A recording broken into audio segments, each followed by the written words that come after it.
A few years ago, I heard a lecture about the Holocaust on Yom HaShoah. We invited a lecturer to the center, and he gave a statistic that has haunted me ever since. He asked, how long was the average stay in Auschwitz? And people said 3 months, a year, and his answer was an hour. Auschwitz had crematoria that could gas 6,000 people each day. 1 million people were killed there over the course of the war. Each train that came in held around 1,000 people, and when they came, over 90% were sent directly to the gas chambers. Those who were healthy enough to work were sent to work until they collapsed. The average for them was 3 months. When the Russians came in to liberate Auschwitz, they found there 7,000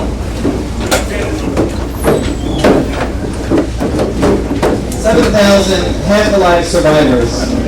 And so when we think about survivors, Esther talked about that word, it really is almost nothing. Whenever you read about a survivor or interview, most of the time they'll tell you that they are the only ones left from their family. Maybe they have one brother or one cousin. And so you can only imagine all the families that were so completely wiped out that there was nobody left. Coming to Auschwitz and finding 7,000 people isn't a survivor, it's the result of complete calamity, of complete destruction. One of the people that this applies to is a famous author, Franz Kafka. He had 3 sisters who died in the Holocaust. He himself died before the Holocaust. He died at the age of 40 of tuberculosis. And many have called Franz Kafka modern-day Job because of his own suffering, and he's someone that thought about suffering a lot in the world, and certainly was inspired by the writings of the Bible, by Iyob. And Kafka was interestingly in the news just a couple of weeks ago as a result of a trial. The papers of Franz Kafka, his unfinished writings, his diaries, his letters to many people, were, after he died, given to his best friend, who published some of them, Max Prad. Max Prad made Aliyah, came to Israel, was a great Zionist. He reports that Kafka also was thinking of one day coming to Israel, had he survived. And those papers then were passed to his secretary and to his secretary's daughter. And then there was a huge lawsuit that went on for many years.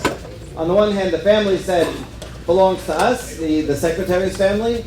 On the other hand, the National Libraries of Israel said, it's come here, he's a Jewish writer, and so it belongs here. And one of the proofs that that it belongs in the state of Israel is the fact that 3 of his sisters were killed in the Holocaust. Germany also made a claim and said he wrote in German, and therefore his papers should be there. And so it was a fight over custody, but really actually a symbolic fight about what is the interpretation. And we'll get into that a little more. 2 weeks ago, the Supreme Court of Israel decided in favor of the National Libraries in Israel, and now all of his papers are there and open for the public. Among his papers, we found his Hebrew notes. He was studying Hebrew, lists of words and compositions, which show again his connection to Jewish people and to its literature and culture. So I'll begin with a quote from Franz Kafka. The truth is always an abyss.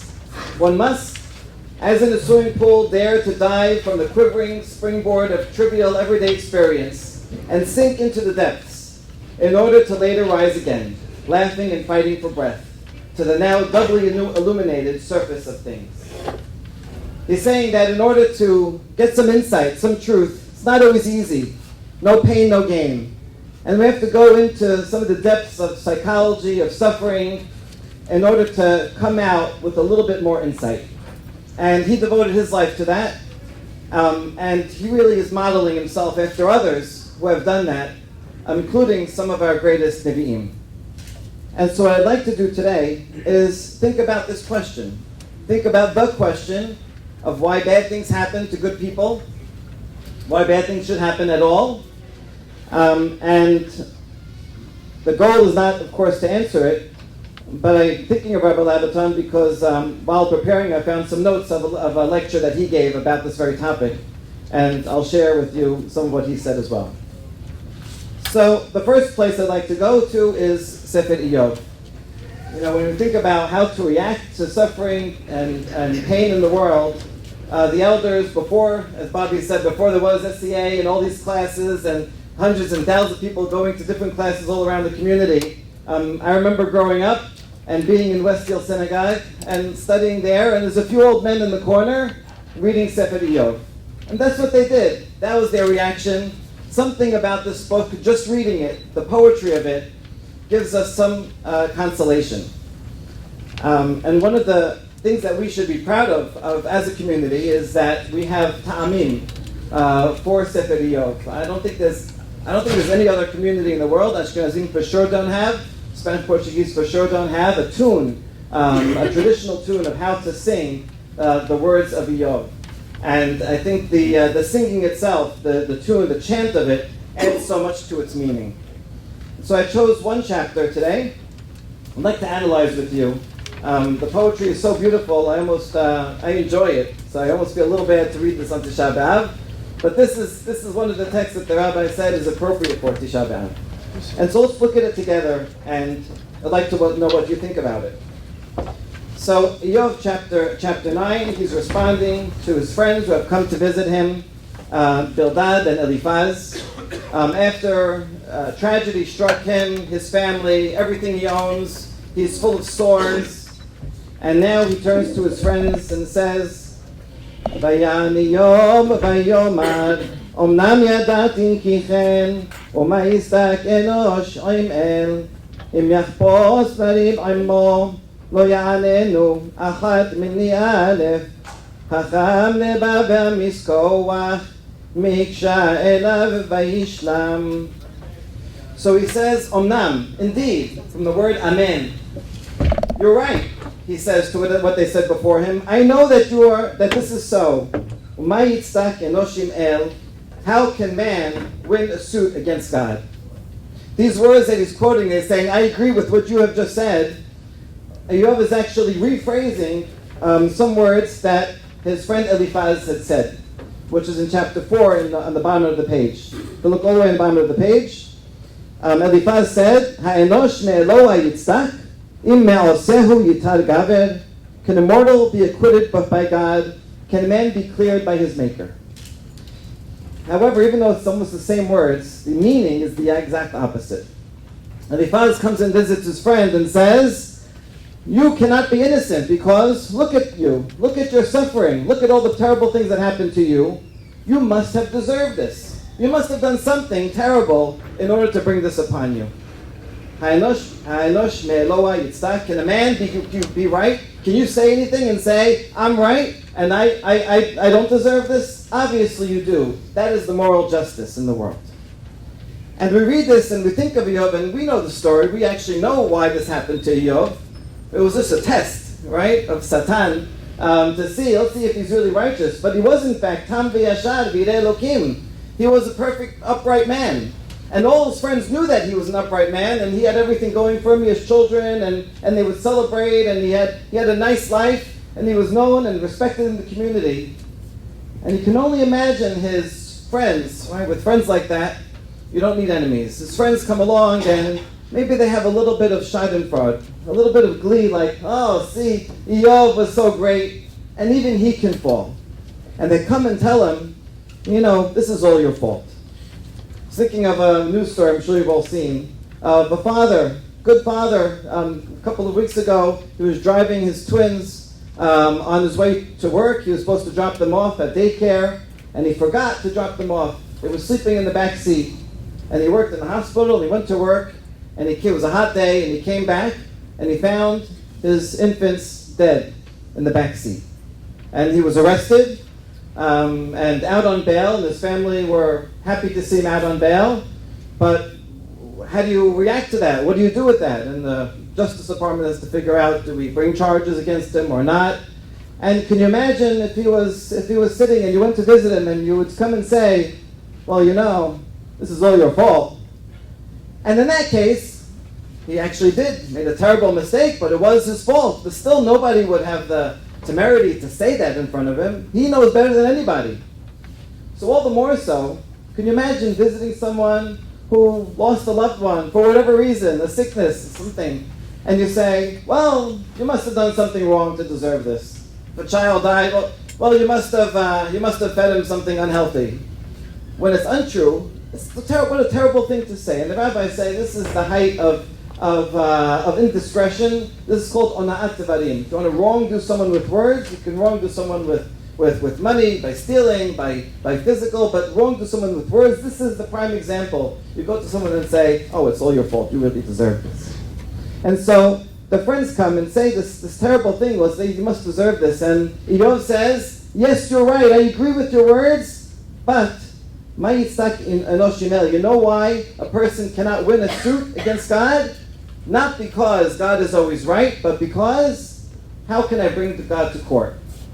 If I try to get a trial, he won't answer. I send a petition, I send 1,000 petitions, nobody answers. Because God is wise of heart, mighty in power, and who can challenge him?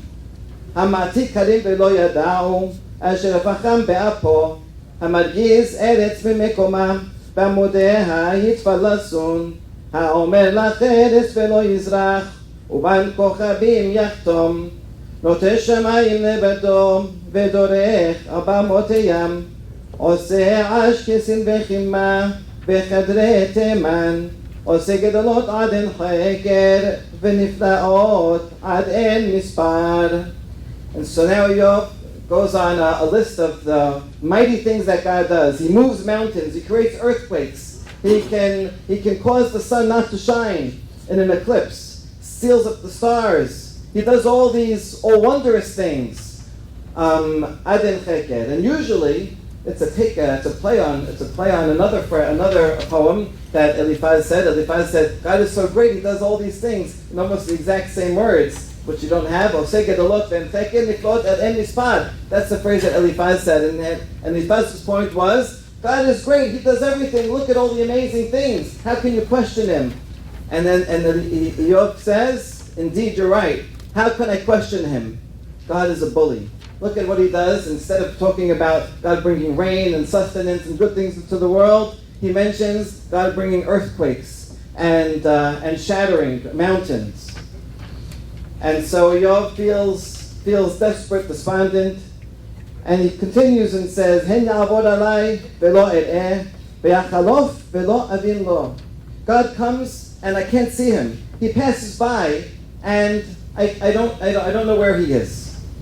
And this too, hen yachtof mi yeshivenu mi yomar elav ma ta'aseh. If he comes and snatches away, who can stop him? Who can come and say, "What are you doing?" You can't catch him.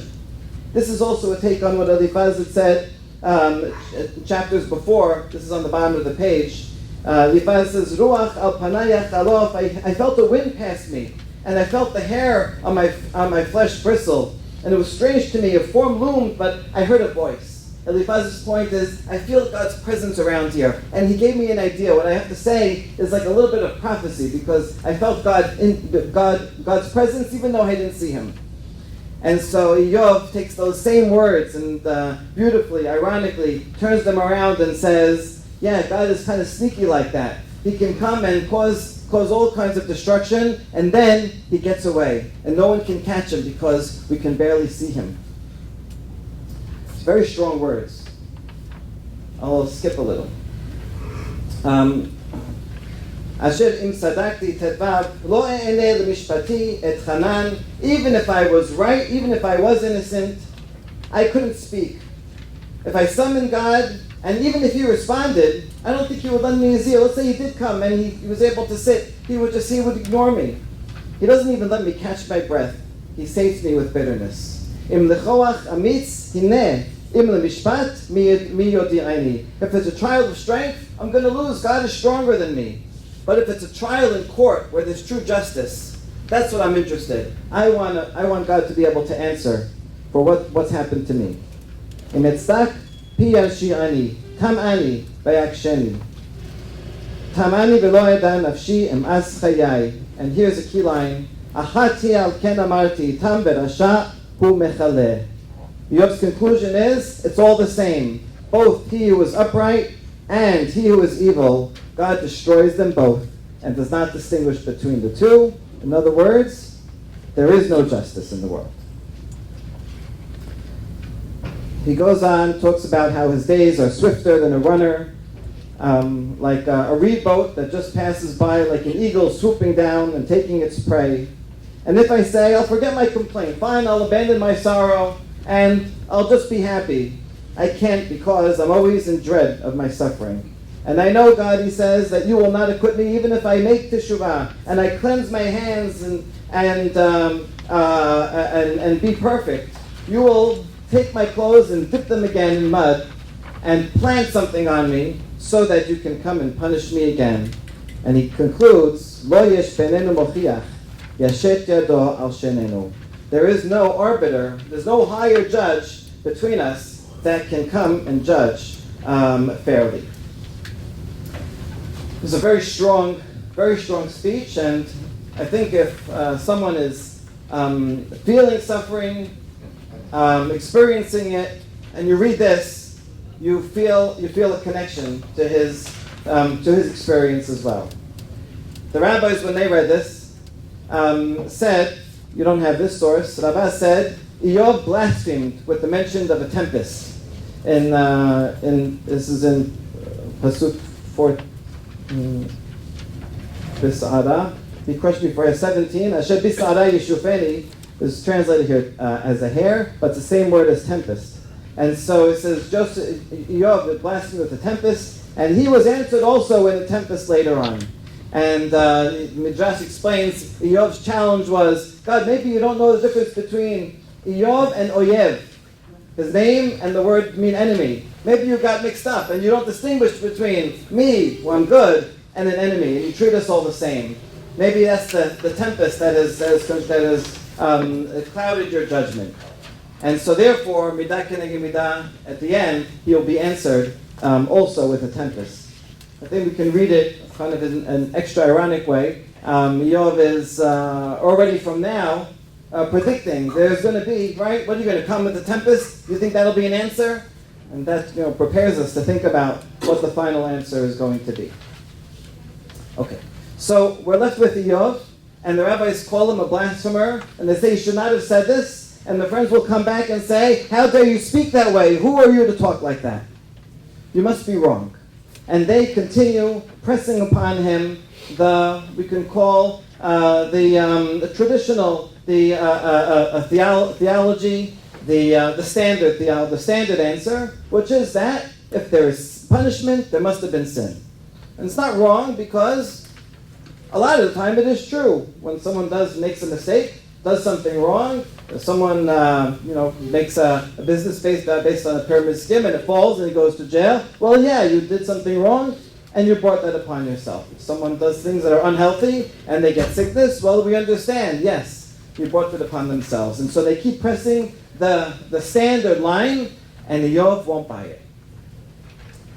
So that's Iyob. I'd like to compare Iyob, however, to another figure who we all know is the greatest hero of our people, the founder, the forefather of our nation, Avraham Avinu. And I want you to think about, is it the same or is it different? So on the second page, Vayigash Avraham vayomar, ha'af tispe sadik im rasha, אולי יש 50 צדיקים בתוך העיר, אף תספה ולא תיסע למקום למען 50 הצדיקים אשר בקרבה, חלילה לך מעשות כדבר הזה, להעמיד צדיק עם רשע, ויח הצדיק הרשע, חלילה לך, השופט כל הארץ, לא יעשה משפט. And so we're more familiar with these words, maybe, and so they kind of roll more easily, but is there a fundamental difference between the challenge of Iyob and the challenge of Avraham? Avraham turning to God and saying, Here they translate "far be it from you," but it's more. I think the Hebrew is much stronger. Shame on you, Chalilala. How dare you even think of doing such a thing? You're going to wipe away righteous people? I don't know. I wouldn't speak to my father that way.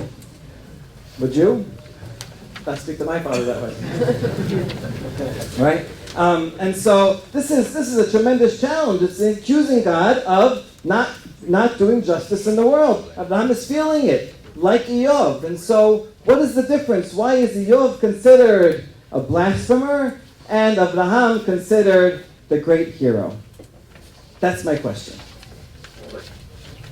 Abraham is speaking for others, and Iyob is trying to reconcile his fate on his own, for his own being. Okay, good. Okay, I think that is an excellent answer, and that's a good beginning. Right, there is a fundamental difference in the circumstances, which is Iyob is talking about himself. I am righteous. I know I'm righteous. I don't deserve this. He's defending, he's accusing God because of himself. Abraham is not doing it selfishly. He is saying he's trying to save a city. Right? And Abraham, you could just ignore him, he'd be fine. And so he's working for other people, and so maybe if you're being altruistic and thinking about other people, then you can challenge God. You have an obligation, but not for yourself. And so I think that's a very good point. Think still, fundamentally, philosophically, right? If does God do injustice or not, right? And so why have that double standard and say, well, God can do injustice to me, but not to other people? Mike? So I think Abraham also has this a priori assumption that God does have justice, but Iyob is questioning even that. So I think that's what the Hakamim are picking up on, is saying Iyob is questioning the very foundation of justice. Abraham has the assumption that God is just, and he just has cognitive dissonance about that. Okay, good. So Abraham, you could say, is saying it as a question. God, I know you're just. Then why would you do this? Exactly. Although he really says, right, will you do injustice? But okay, and as opposed to Iyob, who is making a conclusion, God, you are unjust. I know. Exactly. Although even Iyob is saying, I just want a day in court. Right? Let's see. Maybe you're right. I want to ask the... But yeah, I think that's a good point. Something about the tone, about the possibility of Abraham saying, I know you're just. How about just change your mind? Also, Abraham didn't happen yet. With Iyob, it already happened. Rabbi Nathan. What's a little strange, I think, also is even in Iyob's statement, he kind of praises God so much when he says, "Hacham levav be'amitz koach." So at the same time, we're trying to say that Abraham's maybe better, but Iyob himself is kind of giving so much praise to God within his rejection of the way God runs things. Okay, good. So there is praise of God within Iyob's words, but even that praise is meant ironically, right? It's, oh God, you are so mighty that you could just be a bully and bowl me over. But Abraham read the same way then. Shovet kol haaretz, lo yaseh mishpat. Why are we reading Iyob's words so scrutinized? I think what he's saying is Abraham's words also have a sting, right? We call Shovet haaretz, which is meant like a praise. But it's really part of the... Are you calling yourself a Shovet kol haaretz? You're not doing any mishpat. Right. It's unfair a little bit that we're reading Abraham. Mrs. Hidary. Iyob says, I can't call God to court, but Abraham calls him to account. Iyob says it's not possible. Abraham engages in an active calling of God to account and to court. Okay, so maybe there's a difference between, I think you're saying, asking a question to try to receive an answer and asking a question out of a cynicism. And Abraham is saying, I'm bringing you to court, and you're going to answer. And Iyob keeps talking about, I can't bring God. I just want to. Iyob is kind of prejudging, and he's not looking for an answer. It has a cynical attitude. It's also about having an actual conversation with Hashem. Because Iyob's just talking out to his friends. He's like, he's saying, I don't know what Hashem can do. We have conversations. Right. Okay, that follows up. Yeah, Freddie. I'm not sure I'm allowed to do this, but can we bring up a name that we didn't bring up, or that's not fair? Pre-Abraham, the person who called Abraham was Noah, who said nothing. Right. Very good. Excellent. Okay, I'm going to come back to that point. Excellent. Freddie. Well, God did tell Abraham. He informed him before he actually did it. So it could be that God was expecting some sort of response. Very nice. He was telling Great point, Abraham. Freddie. Right. Okay, Iyob is prompted. Abraham is prompted. He said, I'm going to do this. You have anything to say? So he's invited to come, whereas Iyob is not invited to come. Okay, this is great. Last point.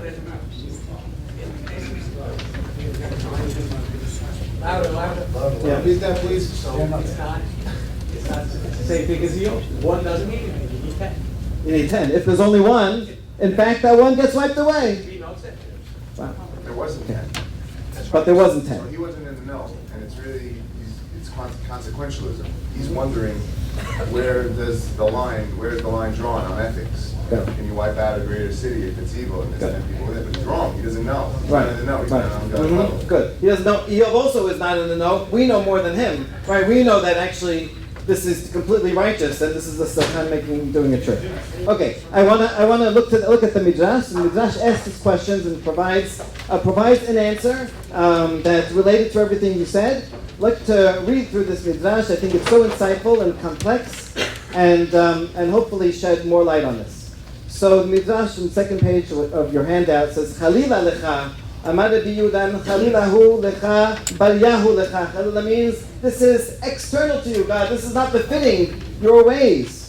Chalila, shne pa'amim. Chilul Shem Shamayim yesh badavar. Not only is this not befitting you, God, you are making a Chilul Hashem. God can also make a Chilul Hashem. Not only God that you shouldn't do this, you shouldn't do anything like this, not this, and not even less than that. But forget 10 people. How about one person? How about just harming someone, getting a cold? Why should anyone suffer who is not deserving? 3. Rabbi says there were two men who said the same thing, Abraham and Iyob. But one, Abraham said, Iyob said, I know it's all the same, upright and wicked. God destroys. Abraham got rewarded. Iyob was punished. Why? Abraham said it, bishula. Iyob amar paga. Abraham said it in a ripe way. Iyob said it as an unripe fruit. If you eat an unripe grape, sets your teeth on edge. It's bitter. You have to spit it out. But Abraham said it when it was ripe. So I think that relates to a lot of the comments. There's something about the tone, about the taste of what they were saying. But the Midrash is a little bit cryptic and doesn't quite explain what about it. But I think it has to do with Michael was saying the cynicism. Is it really a question? What Esther was saying. 4. They're noticing that in verse 25. It says there's a doubling. It says, far be it from you to do such a thing to bring death upon the innocent, as well as the guilty. And then the doubling is so that innocent and guilty are fair alike. And why do you have to add those words? And so in this reading, the second doubling is actually God's answer. Abraham said, far be it from you to do such a thing, to kill a righteous with a wicked. And God came back and said, yeah, if only I would. However, the people who you are calling tzaddikim are actually the shaim. I know them. And so, therefore, they are not deserving. After that, Rabbi Yoshua says, the word tzaddikim is spelled without a yud. They were missing something. Rabbi Yoshua says, Abraham then says, you know what? How about if I take my good deeds and I include them, and then maybe we can get up to 50. Right? Count me among them. I'm going to join in and become a citizen of Sodom so that I can help save them.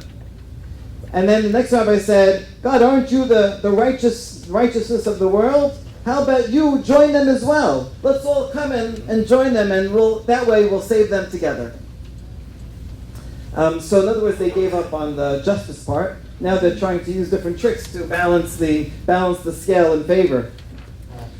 Number 5, Rabbi Simon says, this is what Abraham said, Melech basan v'adam tolin lo an kiliton midochos leiparkos. When you have a human bureaucracy, so you go to one judge, but there's a higher judge above him, and then there's a governor and a dukesos, a duke, and it goes up. And so if the lower judge does something wrong, you can always appeal to the higher one.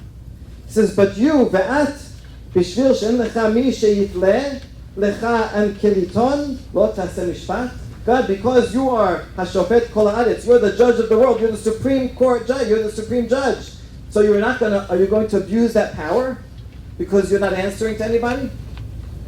In this midrash, you see that they're turning Abraham's words much sharper, right? Much stronger.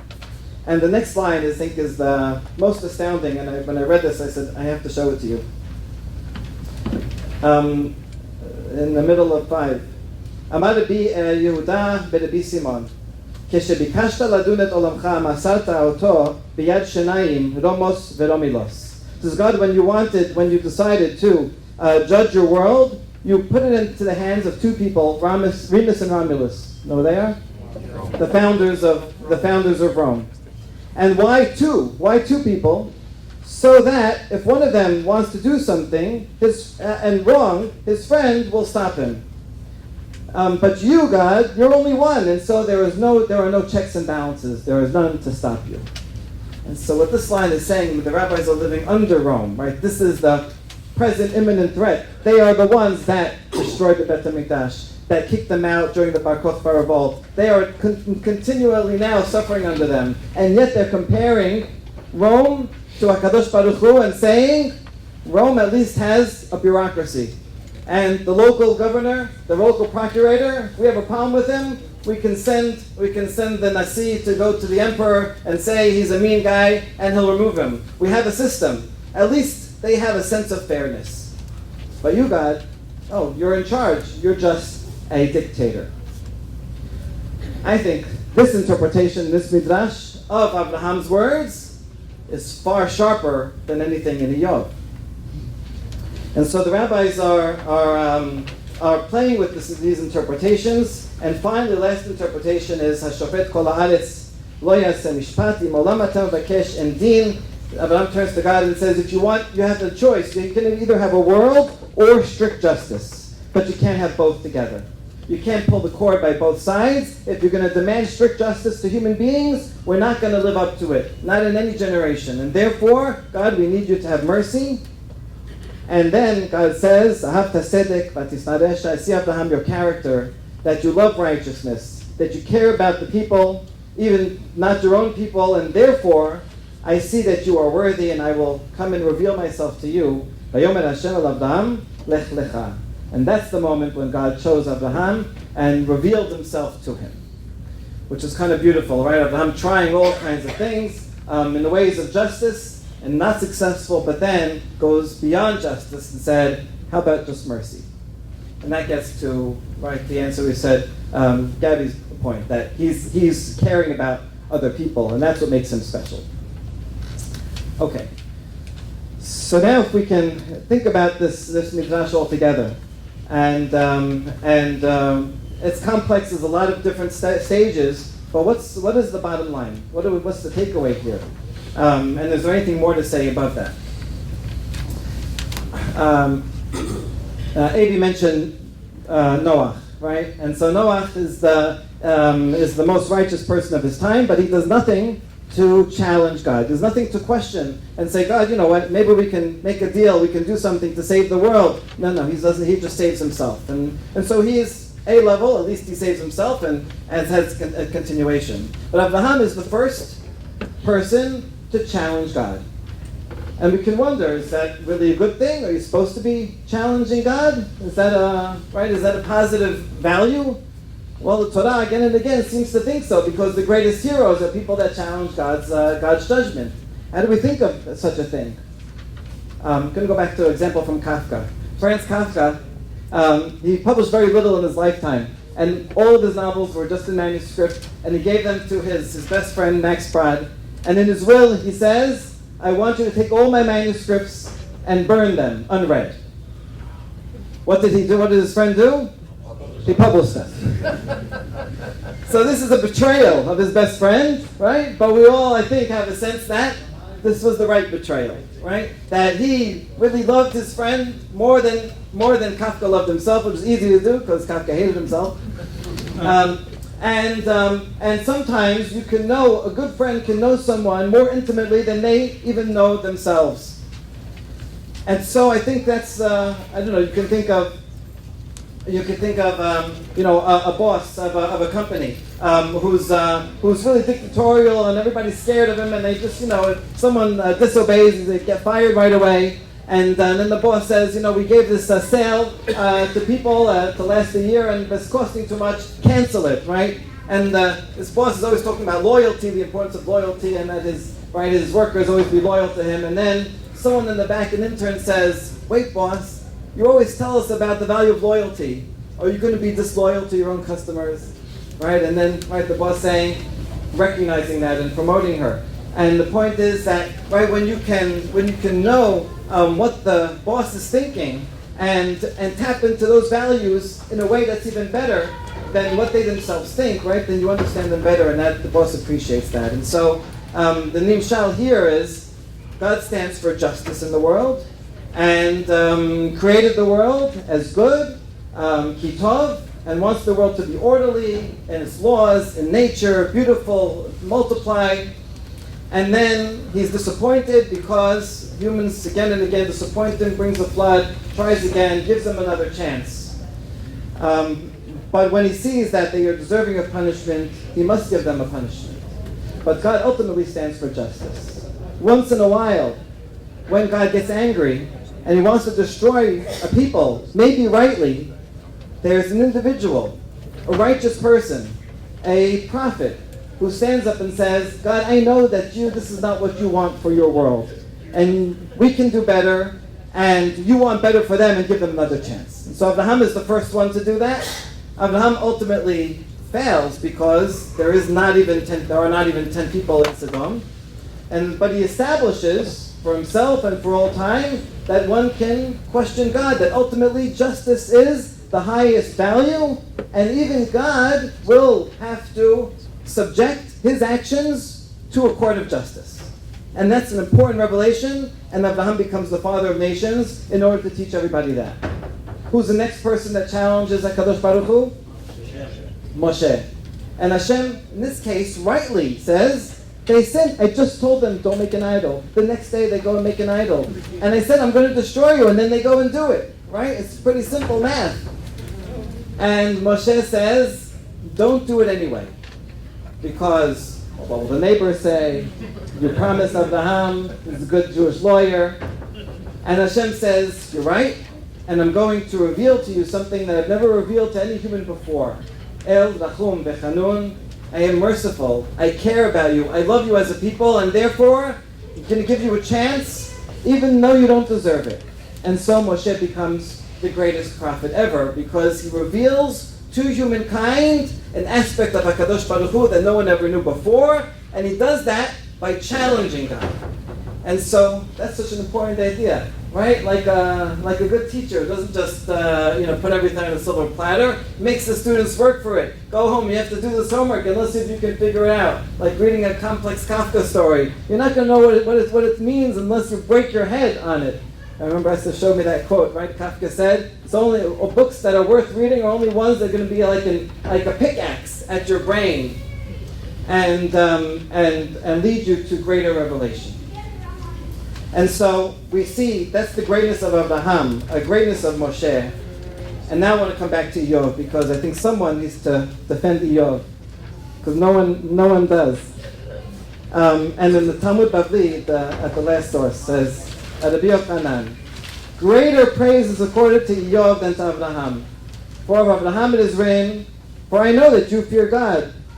But whereas for Iyob it says, Tam v'yashar v'yireh Elohim v'sar merah. And so according to Rabbi Yochanan, Iyob is greater than Abraham. He doesn't explain what this means. So I want to try to explain what this could possibly mean. Abraham revealed that God cares about justice. But ultimately, Abraham, I think, never passed the general theology, the standard theology that the friends of Iyob had. Why do I say that? Because Abraham's question was, if they're right, how can you kill righteous people along with good people? And in the end over there were no righteous people, and so the Sodom could be destroyed. But Abraham never solved the next problem of, what if there's another destruction, another city, community, family, entire people that's destroyed, and you look through the rubble and you find there were a lot of righteous people there. And when we think about those trains pulling up to Auschwitz, we all know that there were many righteous people there, and that there were children there, and there were people that didn't deserve that treatment, didn't deserve to be killed. And so the answers of the friends of Iyob doesn't work. It just doesn't work. In our lives, in the people that we know, in history, there were too many righteous people that went to their deaths, that had terrible suffering, and we cannot ascribe, it's an insult to even say that they were deserving. But Abraham didn't yet reveal that aspect of HaKadosh Baruch Hu, that aspect of the world, that there are righteous people that indeed suffer. For Abraham, it was enough to say, if there are righteous people there, then will you save it? But there aren't righteous people there.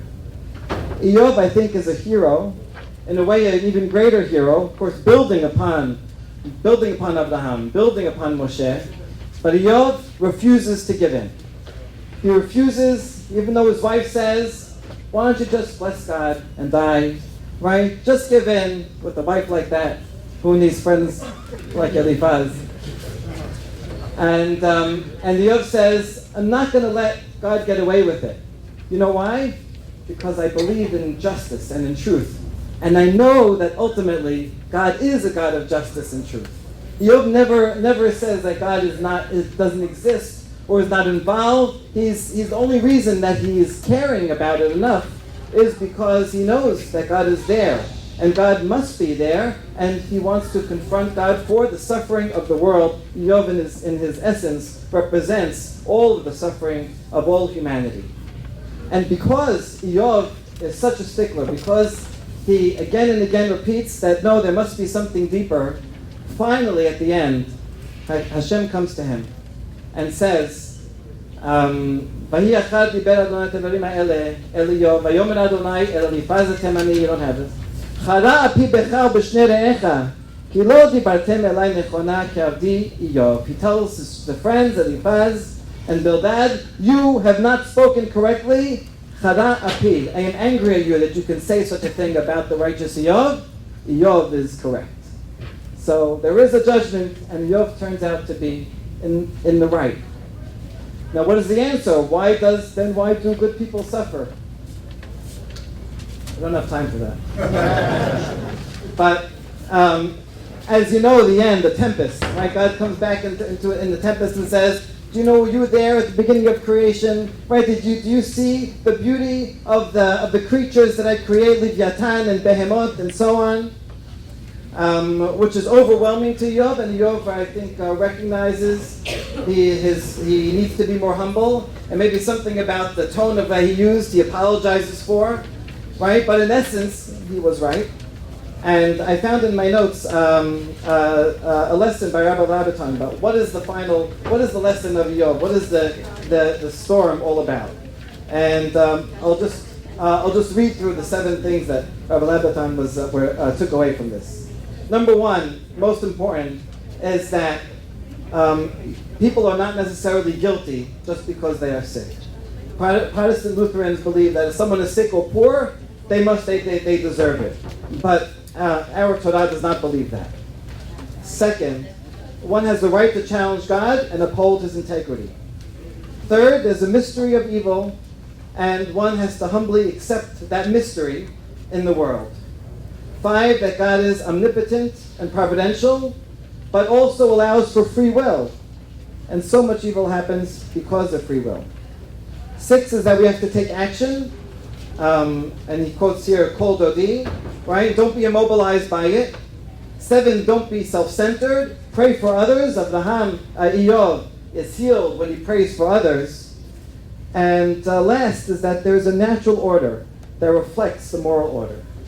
And so I think that's the when God says, we were there at creation, have you seen, right, the beauty in creation? He's not answering specifically why each and every person suffers, but rather he's saying, note that there is beauty in the world that I created and gave you, and there's fundamental justice in that, and caring in that. The fact that God revealed himself at all, there is a connection. And so God is not going to answer all the particulars about why each and everything happens, but he's saying, don't give up hope just because you see so much destruction in the world, keep at it. Why keep at it? I'll end with a quote from Kafka, which is at the bottom of your page. In his novel, The Castle, one of them that was almost burned and saved, he has a line that says, the character, he feels getting used to disappointment. He feels the imperceptible influence of every passing moment. It's very easy when we see one bad thing happen and then we move on to become used to the disappointment, that this is the way the world is. And so therefore, well, we explain it and don't have to do anything about it. There's a problem with explaining evil. When you give a reason for it, then you justify it, and then you don't have to worry about it anymore. And what Iyob is teaching us, and really the rabbis who included Iyob in the Tanakh, I mean, every time I read Iyob, I say, really? If I was there on the board, okay, this book, in or out? Out! This doesn't belong here. But the rabbis had greater wisdom. And they said, we're going to keep Iyob in, because Iyob is a reminder to ourselves that we should never get rid of our disappointment. That we should always be bothered every time we read of a school massacre, of a terrorist attack, of someone sick with cancer, of the great big things and the small things. Not to get used to, well, this is the way it is, but to be bothered by it, to be angered by it, and to call out and say, God, why is this happening? How can you let this happen? And as long as we're continuing to ask that question and push ourselves, only then can we get a greater revelation, a greater insight into how God manages the world and what is really our obligation to take the next step and make that world better. I'll end with the last quote on the page. There are great obstacles in the world. They become greater the greater your goals. And so it's easy to be complacent, but if our goal is really to solve the question of theodicy, then it's our job to do it. And the greater the goal, the greater not just the physical effort, but the mental effort, the philosophical, psychological, the relationships that we have to build, and the things that we need to do in order to bring the world to a little bit of greater redemption. One last quote from Kafka. He says, the meaning of life is that it stops. The meaning of this lecture also is that it stops.